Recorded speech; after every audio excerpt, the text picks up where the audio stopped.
जति पनि सानो गाडी ठुलो गाडी प्राइभेट गाडीहरू जति पनि हुनुहुन्छ सबै चालक सबै गुरुजी सबै उस्तादजीहरूलाई मेरो यही बिन्ती छ रिक्वेस्ट छ कि तपाईहरू गाडी चलाउँदाखेरि हमेसा बेसी हतार गरेर हैन गाडी कुदाएर चाहिँ टाइमलाई मेन्टेनेन्स गर्छु भनेर हैन टाइमलाई मेन्टेनेन्स गर्नु छ भनेदेखिको लागि चाहिँ टाइमलाई नै तपाई 3 बजी हिँड्नु छ भनेदेखिको लागि तपाई 2 बजी नै हिँड्नुहोस् तपाई 5 बजी हिँड्नु छ भनेदेखिको लागि तपाई 4 बजी नै हिँड्नुहोस् त्यसरी टाइमलाई मेन्टेनेन्स गरेर हिँड्नुहोस् र गाडी जति सक्दो बिस्तारै चारैतिर हेरेर चारैतिर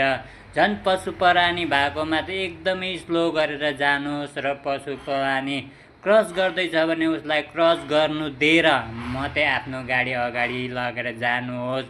किनकि यसरी हेर्नुहोस् त अब त्यो गाईको बछडाको त्यो बच्चाको जिन्दगी जोखिममा हाल्दैन अब उसको लाइफ बर्बाद बनाइदैन अब त्यो उसको के बाँच्यो बाँचेन यिनीहरूले मेडिकल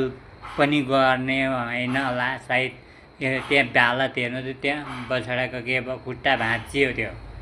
देख्नुभयो त त्यसैले गर्दाखेरि तपाईहरु अलिकति सतर्क